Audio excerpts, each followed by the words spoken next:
రాష్ట్రంలోని కొనుగోలు కేంద్రాలు మిల్లులో మోసాలకు తావు లేకుండా రైతుల వద్ద ధాన్యం కొనుగోలు చేయాలని తెలంగాణ మంత్రి పొన్నం ప్రభాకర్ సూచించారు. అలాగే రైతుకు ఇబ్బంది లేకుండా ధాన్యం అమ్మిన వెంటనే డబ్బులు అందిస్తామని పొన్నం తెలిపారు. సిద్దిపేట జిల్లా హుస్నాబాద్ నియోజకవర్గంలోని పోతారంలో వారి ధాన్యం కొనుగోలు కేంద్రాన్ని మంత్రి ప్రారంభించారు. రైతులు కొనుగోలు కేంద్రానికి తెచ్చిన ధాన్యంలో తేమ శాతాన్ని పొన్నం పరిశీలించారు. అనంతరం హమాలీలు మహిళలతో ముచ్చటించారు.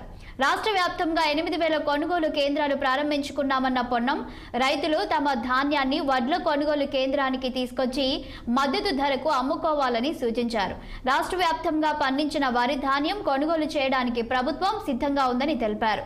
వడ్ల తూకం విషయంలో ఎక్కడ కూడా అదనంగా తూకం చేయడం లేదన్నారు.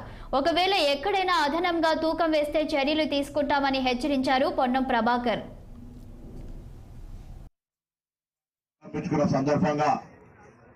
హాజరైనటువంటి ప్రతి ఒక్కరికి పేరు పేరున నమస్కారాలు. వేదిక మీద ఉన్నటువంటి రంజాన్ అనేది అందరికీ పండుగ శుభాకాంక్షలు. కూడా ఈరోజు జిల్లాలో మొదటి కొనుగోలు కేంద్రాన్ని ఇక్కడ ప్రారంభోత్సవం చేసుకున్నాం.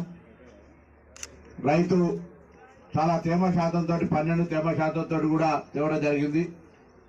ఈ సందర్భంగా రైతులందరికీ ఒకటే విజ్ఞప్తి, ఎవరు కూడా పచ్చి వడ్ల పేరు మీద పంటగానే అమ్ముకునేటువంటి ప్రయత్నం చేయకండి. తప్పకుండా కొనుగోలు కేంద్రానికి తీసుకొస్తే మీకు మద్దతు ధర రావడంతో పాటుగా ఎక్కడ కూడా తూకంలో మోసం లేకుండా డబ్బులకు సంబంధించిన పేమెంట్ విషయంలో కూడా ఎక్కడ ఇబ్బంది కూడా జరుగుతూ ఉంటుంది. చాలా మంది నా దగ్గరకు వస్తూ ఉంటారు, సార్ ఫలానా ఆయన ఆసామి మా గ్రామానికి సంబంధించిన రైతుల యొక్క ధాన్యాన్ని కొనుక్కొని పోయిండు, దాని తర్వాత పైసలు ఇవ్వలే. ఆంధ్రప్రదేశ్ రాష్ట్రంలో బీజేపీపై ప్రజా ఆదరణ పెరుగుతుందన్నారు. ఆ పార్టీ